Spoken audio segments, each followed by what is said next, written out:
screen. Uh, to just quickly go through what is the agenda for today. So what do we plan on speaking on or discussing on? So more from it, we'll start by discussing the critical global issues, as in issues like why the ESG has to be made a necessity for the organization. Not just for the organization, you must have seen many countries slowly adopting it as well. So this will include topics like climate change, social inequality, and the corporate governance issues. Then we also discuss about the linking SDGs with ESG. We'll explore how United Nations Development Goals (SDGs) align with the ESG principles, highlighting the synergies between these global frameworks. So both of them they are very different frameworks. Again, the overview of ESG principle, so we'll provide you an overview of ESNG, the pillars, the important pillars, and explaining the each component on a very high level. Then also the influence of ESG on the corporate strategies and the investor decisions.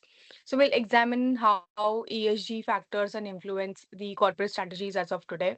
And investor decisions have been making a very important, they have become a very important aspect when we talk about the any partnership or any investor coming to you or any bank or any financial institution investing in any of the organizations. Next is we will also talk about ESG and the long term sustainability. So finally we'll discuss about how adopting ESG principles can ensure the long term sustainability for businesses and for the planet as well. So let us just quickly dive into our first uh, agenda, which is the global challenge. So we all must have heard this year's, in fact, this year, last year, and last to last year as well. There has been lot of talks which are around climate change, especially around increasing temperatures, the sea levels, the extreme weather events, which are also somewhere impacting not just the ecosystem around us but also our lives.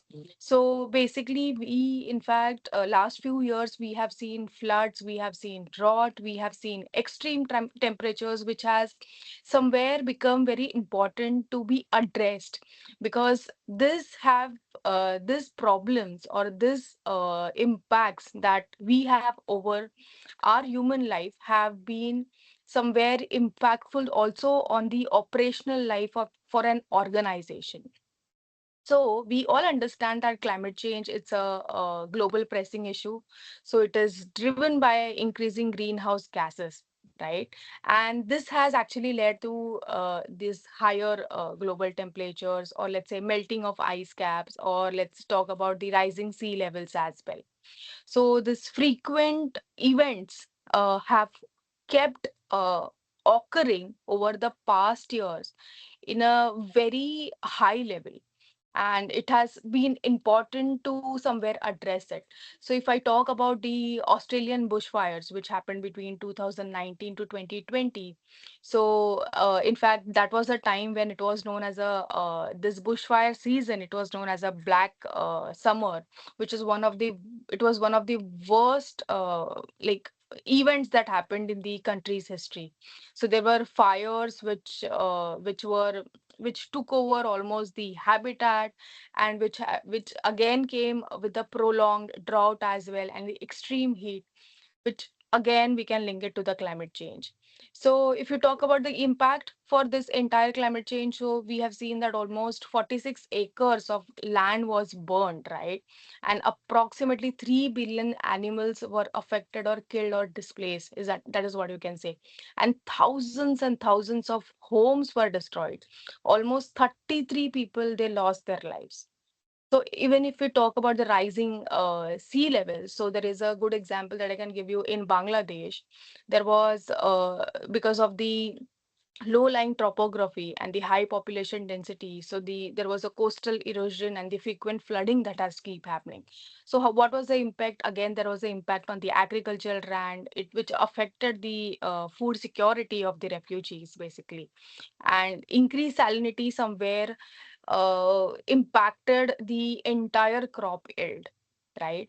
Then, if we talk about, let us come to the second aspect, which is social inequality. So, the persistent disparities in the health or the education and the income levels have affected your entire societal well-being. So, this was somewhere. The outcomes were the health was affected, the education aspect was affected, the income was affected, and overall the well-being of a human being or a simple person was affected as well. So here there was a very, if we talk about very high level examples, so I'll give you two examples. So first was there was a global education gap, as in the education remained unequal across the globe with the significant disparities between regions, particularly in the sub-Saharan Africa. Again, economic barriers, conflicts, the gender discrimination, these were the factors which we saw were the most of the contributing factors when it came to education gap. The somewhere the lack was the limit of education somewhere resulted in or limited the future unemployment. And also, if you talk about the girls, particularly in the region, they were disadvantaged because of that. There were almost 32 million people in the primary school age in Africa, Saharan Africa, Sub-Saharan Africa, who were not in the schools because of this. Again, there was second example, if I have to give you, so there was a gender pay gap. So if we talk about the impact of the gender pay gap, so women early globally they usually earn 20% less than the men. This is taken from one of these surveys. And even though there were efforts, but the efforts to address this gap and include them as on the equal level was not made. Okay. Somewhere there were aspects which, again, this in turn affected the women economic stability and lifetime earnings as well. So let us talk about the most important aspect now, which is global corporate governance issues. So if you talk about corporate governance issues, so the corporate governance, if I have to tell you on a very high level, so it involves the system principles. The processes by the companies are directed and controlled, right? So poor governance can lead to a unethical behavior. That is what we all know, financial mismanagement and loss of stakeholder trust as well. So if I have to give you an example, so there was one of the uh, vehicle manufacturing organization, which had, it was said that in and around 2015, it was revealed that they had installed a software in its diesel vehicles to cheat the emission test. So this allowed the cars to actually pass the regulatory standards while emitting up to 40 times legally allowable limits of the nitrogen oxides. So this somewhere impacted on their whole governance aspect. So they faced fines of almost 30 billion, and then there was legal costs, then there was vehicle buybacks as well.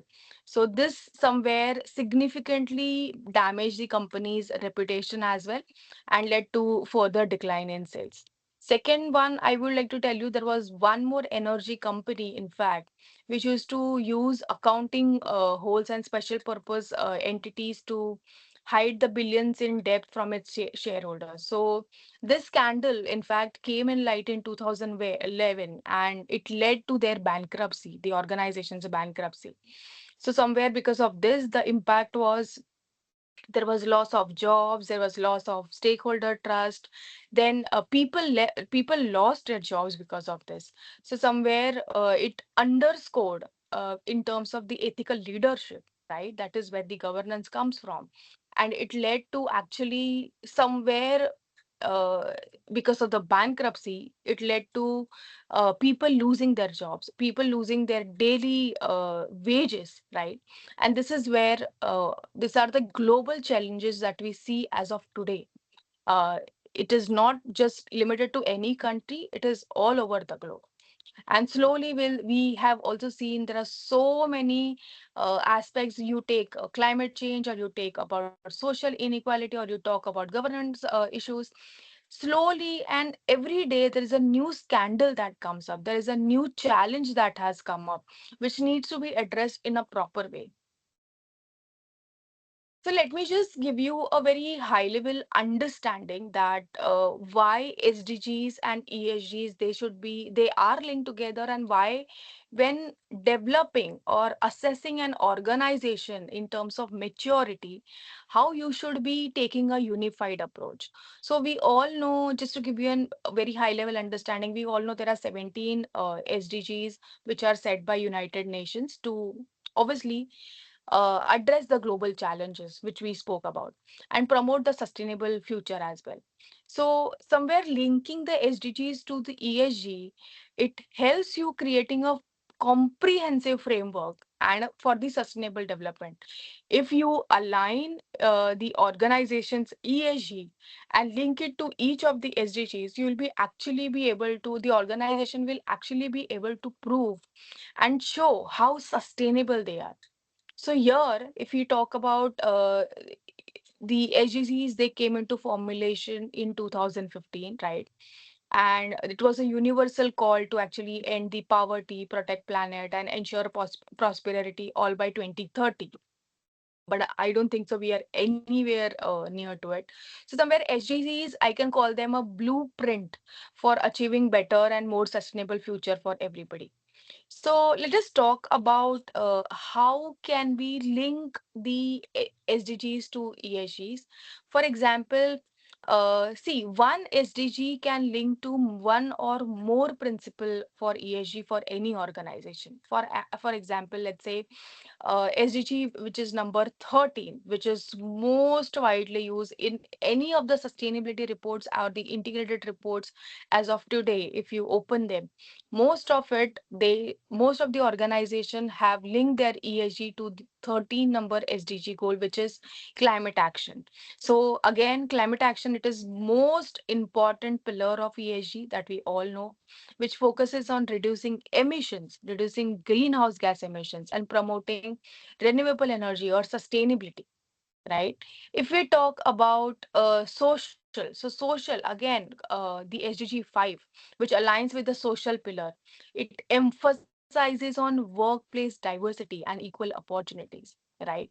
If we talk about SDG number 16, which is peace, justice, and strong institution, so this aligns with governance pillar, highlighting the need for strong, transparent, and accountable institutions. There are some organizations that we have worked with where I would like to give you an example. Let's talk about Unilever. So Unilever, they have integrated SDGs into their sustainability, and somewhere if you talk about SDG number 3 here, good health and well-being. So because of this integration, the company initiatives include reducing greenhouse gases, having more water efficiency or improving water efficiency, enhancing the livelihoods of the small farmers. Right now, let's talk about IKEA. So IKEA, you we all somewhere if you look at their sustainability report, they have committed themselves to like using 100% of the renewable energy, right? And promoting the sustainable consumption, which is SDG 7 again, SDG 7 and SDG 12 as well. So both of this, because of both of this linkage of linking their entire sustainability journey to both of these SDGs, the IKEA's efforts in their entire sustainability journey includes investing in renewable energy projects such as wind farms, solar farms, and somewhere promoting the products made from the recycled materials, right? There is one more organization that I would like to talk about, which is most Patagonia. So Patagonia, they again, when it comes to the product manufacturing, so they have aligned themselves to focus on environmental sustainability. Okay. SDG 15. So by using recycled material and advocating for conservation of policies. So because of this initiatives, because of this efforts or aligning to this SDG, their entire sustainability in and around product includes producing products from the recycled fabrics or supporting environment activism, then also funding the conservation of the projects. So if you talk about SDGs and ESG and their linkage to it, it is important for an organization to actually look at those this 17 goals and align their ESG to it. Now let us just quickly have one question around it. Shweta, if you may. Yeah, I'll share my screen. Yeah, please. So you can see my screen. Yes. So can you see the code? If you can just scan uh, this, then you will be, everyone would be able to, get inside, and then I will start.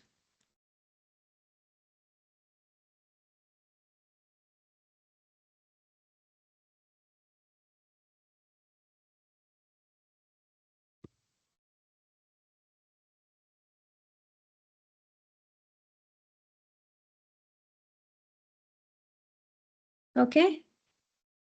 So everyone able to scan the code, or they are finding an issue?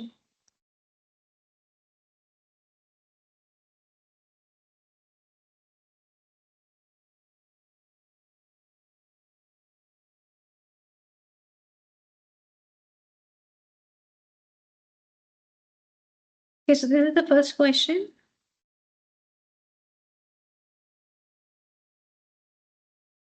Why is it important for companies to consider ESG factors in their operation?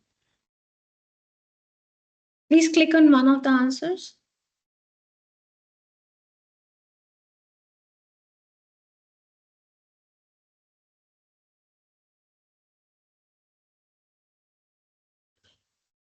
Yeah, that's right. It's to ensure long term sustainability and mitigate risk.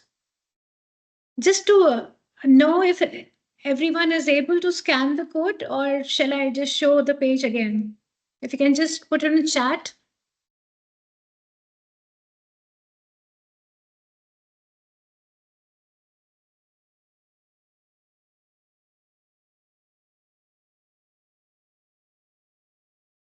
I can't see anything. Sweta, if you can go back to the scan, Okay. All some right. people need scan back. All right.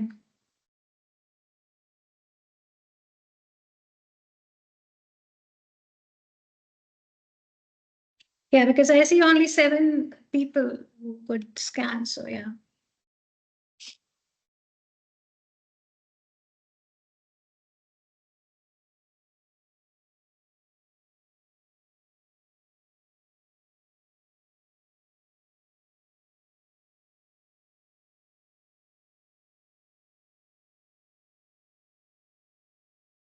I'll give another 10 seconds.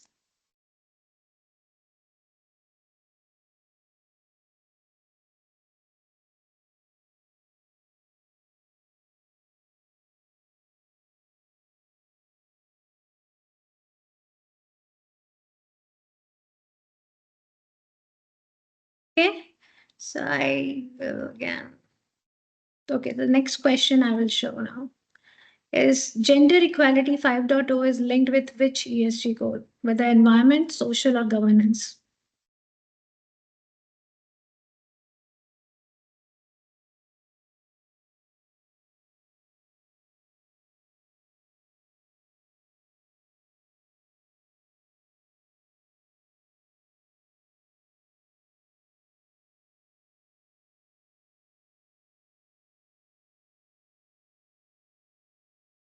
Okay, that's right. It's social. So gender equality actually impact the social goals. So I think that's it for now. And over to you, Samiksha. Thank you, Shweta.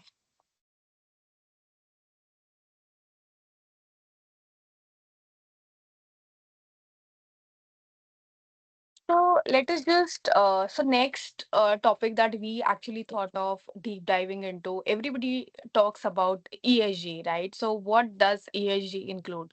We all know that ESG stands for environment, social, and governance. But what are these? So what can be, and we may have heard about many organizations having their ESG reports, sustainability reports. So how are the sustainability reports made? How are these ESG factors embedded into the sustainability report? Or how is the journey for an organization? How is the ESG journey developed? Or what does an organization look into when they develop that ESG journey, or they assess themselves with respect to ESG?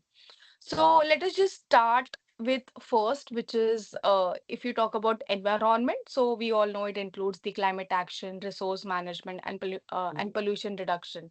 Then even when we talk about social factors, it includes it covers human rights, labor practices, community engagement, governance. We just spoke about governance, so that was on the ethical business practice. We just saw an example with respect to it. Again, board diversity and transparency. So those that is what actually ESG, when you analyze an ESG for an organization, this is what you look for an organization to do or to have in terms of KPIs. So let us on very high level look at E in ESG. So environment factors, it actually focuses on the impact of an organization on the natural environment, right? So as we said, it includes climate action, which has become the most discussed topic over last few years. Again, be it reduction in the greenhouse gas emissions, or be it reduction in the pollution, or even the biodiversity conservation. In fact, this year, if you see most of the ESG raters, okay, all of them, they have included biodiversity conservation as an important aspect. Your scores, the organizations are going to be scored with respect to this. So let us take in some examples. So these are the examples which we have picked up from the organizations which have been said to lead the ESG. They have which have been leading with respect to ESG in their own sectors.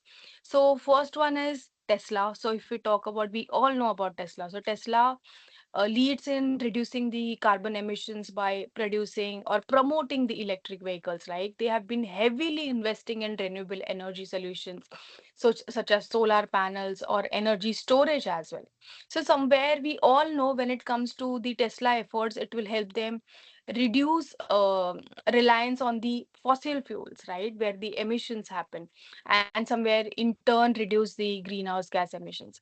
Second, most important is one more organization that I would talk about is Google. So Google operates one of the most energy efficient data centers in the world. They have been carbon neutral since 2007. Okay. And how have they done it? So somewhere the impact was by using renewable energy sources, improving energy efficiency. Google reduces its environmental footprint. I would like to give you an example where we worked with an organization in actually understanding the greenhouse gas emissions. So, somewhere this organization was asked by their customer to report to a CDP, one of the CDP. CDP is one of the rating agency. Carbon Disclosure Project is the full form of CDP. So, their customer had asked them to actually report via CDP. Why report via CDP? Somewhere to align or understand their ESG goals or their climate goals. What are they doing in terms of climate action? Whether this supplier or vendor for me or for that organization will further help them in their ESG goals or not. Because let's say if you take a raw material from X, Y, and Z, you have three vendors. So you need to align yourselves.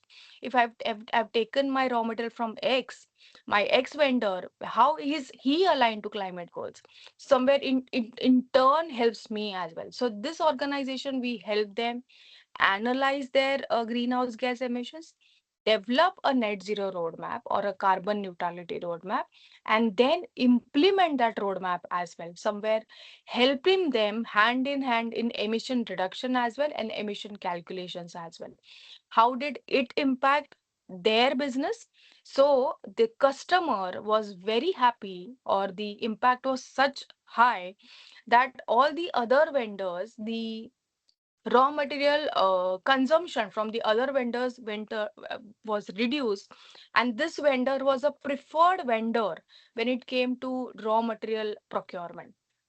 So that is about E. So on a very high level, if you were to talk about E, how do we align E? We look at climate action, be it water, be it our carbon emissions, the natural resources, the consumption of their the reduction in the consumption of the natural resources, and using more of somewhere reusing or recycling the material.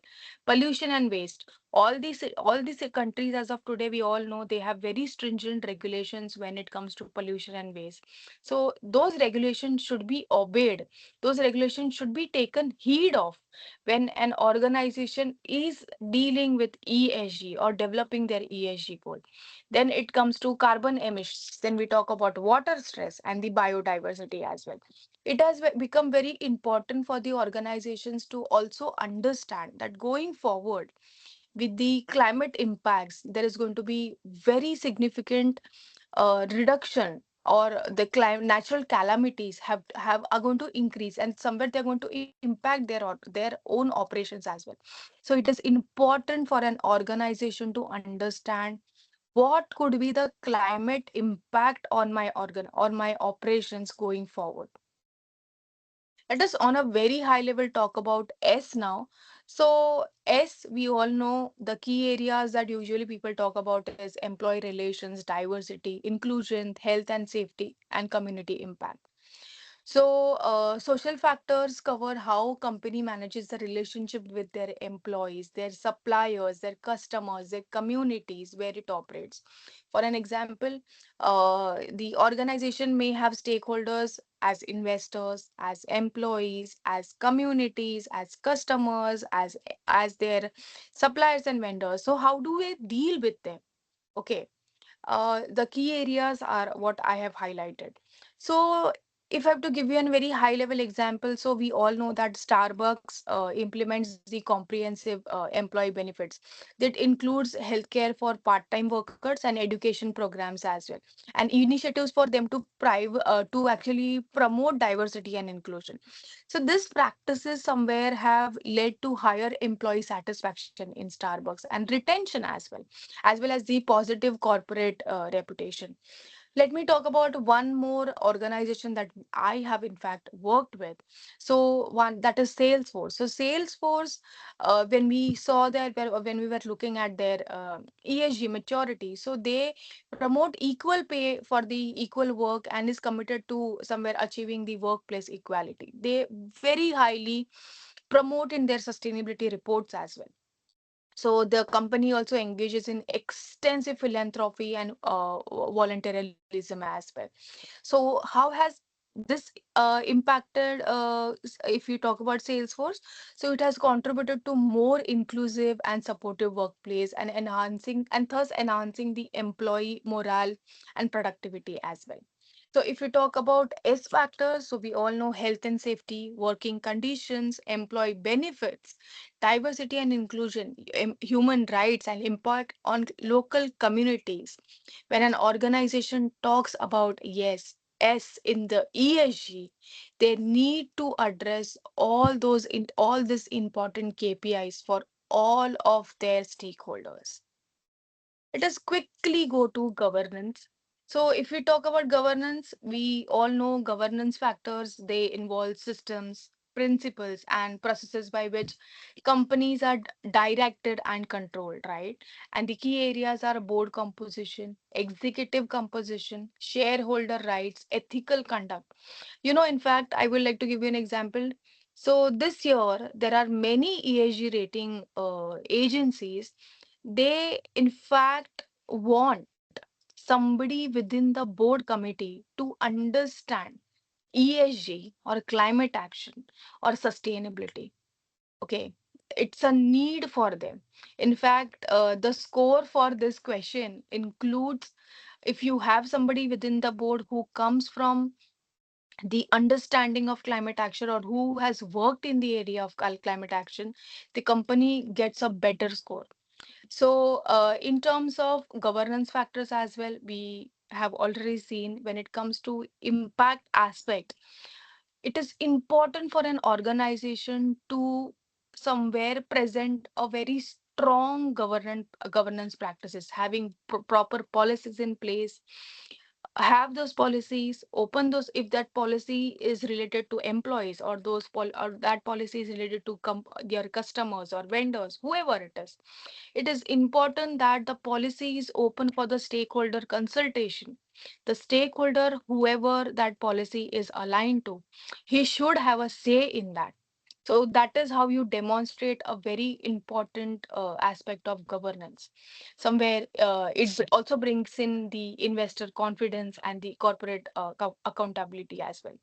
So if I have to give you an example with respect to this, we may have already seen one of the very important ads recently, which was from Apple.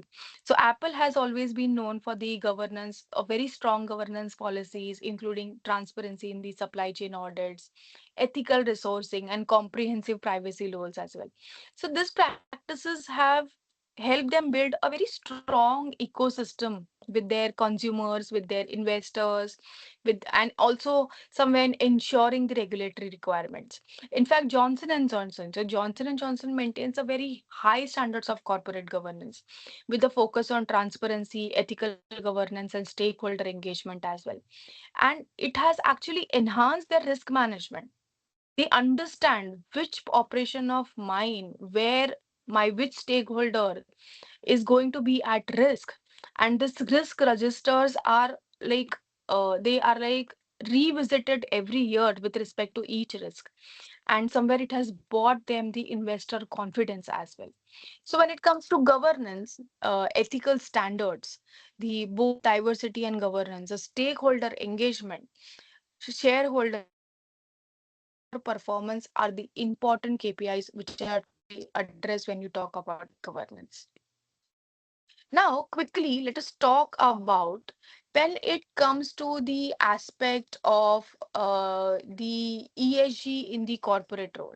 So we all know that E, S, and G, they are the important pillars, they are the important factors. We all are aligned to it.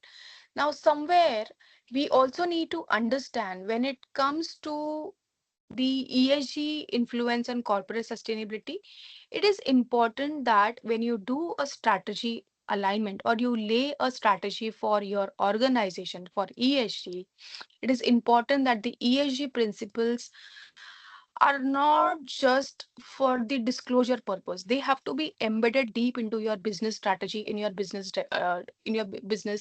operations as well, so that they actually in turn drive the sustainable goal. Next, if I have to talk about the aspect of strategic alignment, so companies they are somewhere, if you talk about the worldwide organizations or the organizations who are more focused on climate goals or ESG goals, they integrate ESG principles into their core business strategies as well.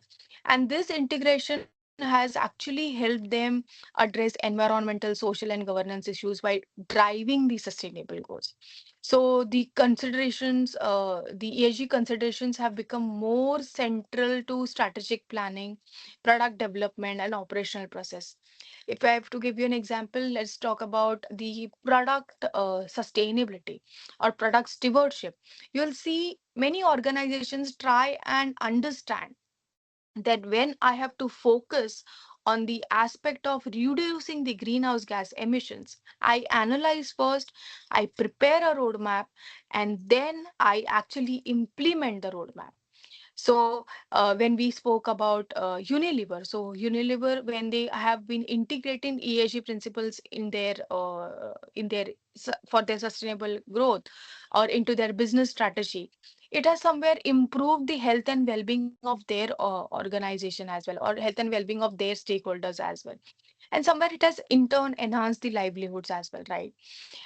Somewhere if you talk about the other organizations, somewhere like Nestle, if you talk about, so Nestle has been somewhere embedding, creating shared value strategy within their business strategy, which has been focusing on nutrition, water, and rural development.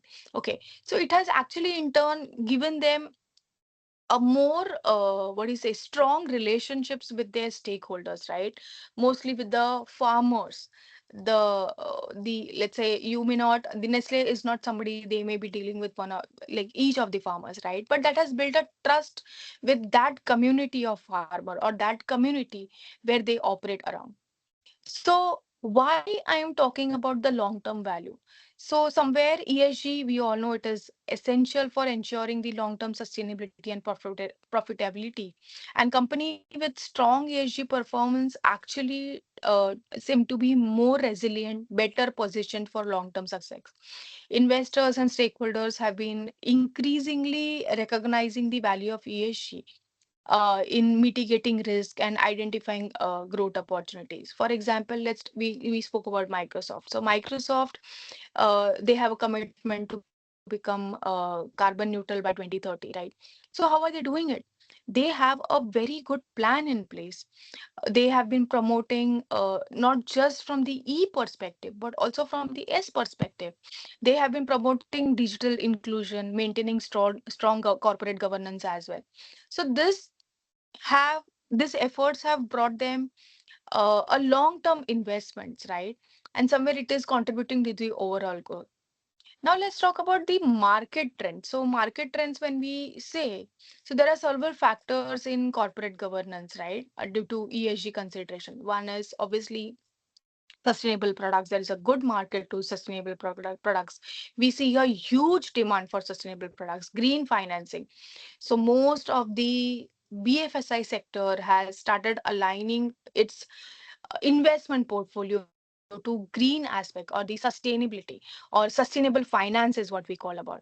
Then the regulatory pressure with the increasing demands or the increasing pressure with respect to the regulation. Every country as of today has its own regulations when it comes to the ESG role. For example, if I have to talk about India, so India is going to soon have a carbon credit trading scheme to actually, so that is one of the regulatory pressure, right?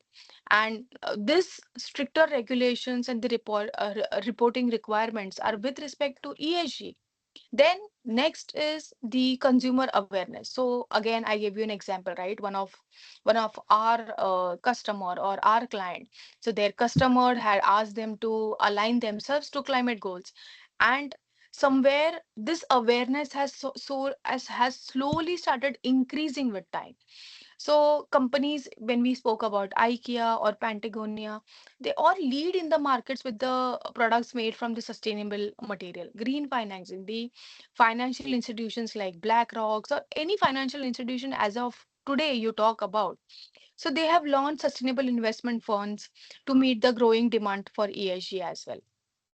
So this somewhere the correlation, the basically we all know ESG performance slowly is going to be correlated more with the financial strategies of the organization. So it is very important for an organization to have a pathway towards ESG. Let's talk on a very high level of the ESG and the investor decision making. So, as of today, the growing investor interest in the companies, there's a very huge interest of the organizations who have strong ESG performance.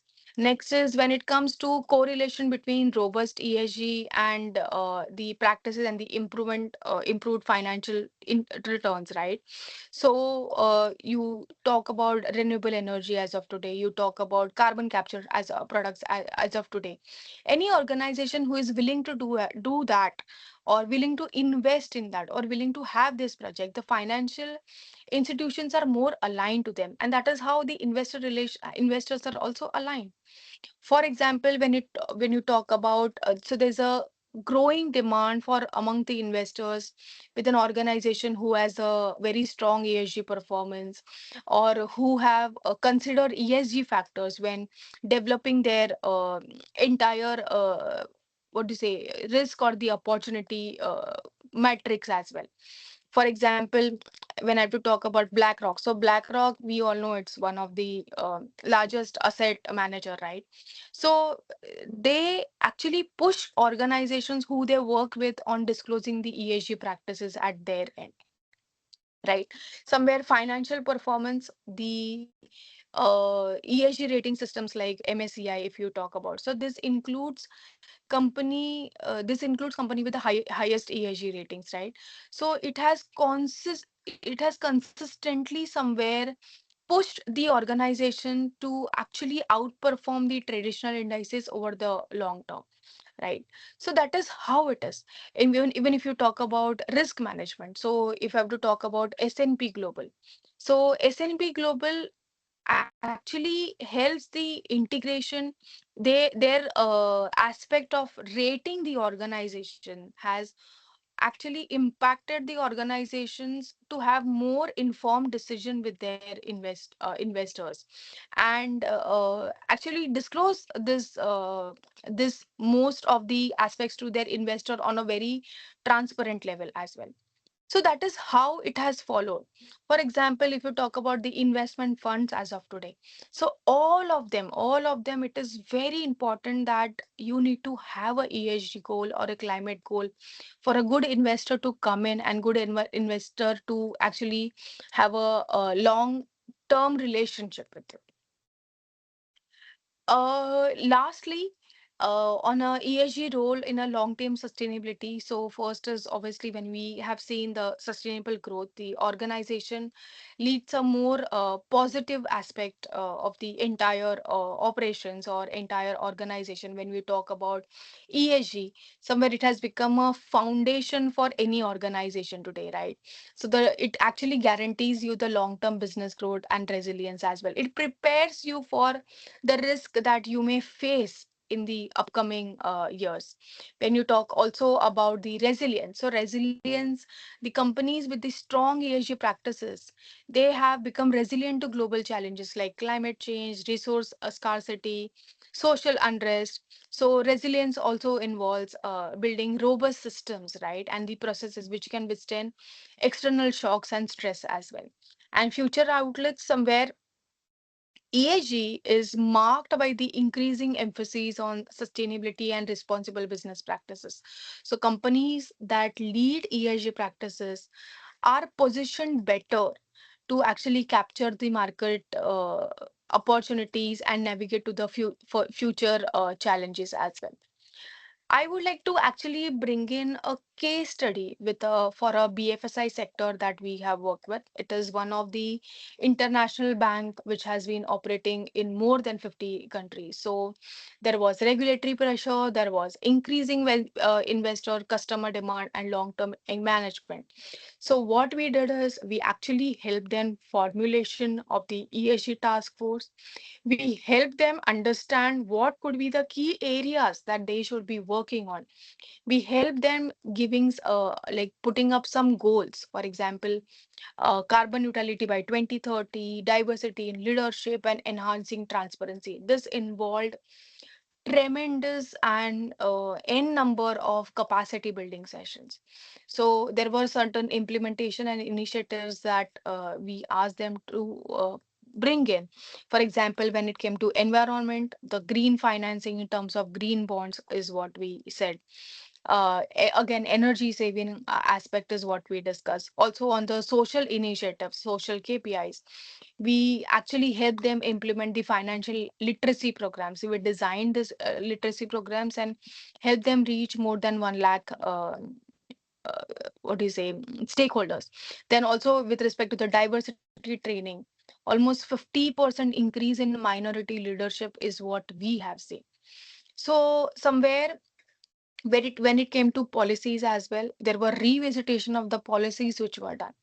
And the challenges and the lessons that we learned out of this working with this organization was to actually resistant to change, balancing somewhere at the start we faced a very backlash where the higher higher higher level management were like, okay, this is what going to bring a brand down, or this may become a problem for us. But we actually showed them that you can actually balance both of this aspect and you can move ahead with it. So there was lessons which were learned by the top management as well, and we as well, and most of their stakeholders as well, be it a customer that was dealing with them, be it a employee which was employed with the organization. And somewhere it helped them integrate the entire ESG principles in the banking. The implementation was not done over 1 year. This was done over the period of or the duration of almost 5 to 10 years. But somewhere there were certain initiatives which were laid out, which came in place, and the outcomes were almost 10% increase in the investor interest, 5% increase in the stock prices. There was a higher customer satisfaction and loyalty, stakeholder trust. They increased stakeholder trust through improved transparency and ethical practices, and further integration of ESG on focusing on green finance and and the social impact programs as well. So this is what we have seen as a consultant who has been working with we're working with this financial institution over the period of almost 5 to 10 years. So that is all from my side. I would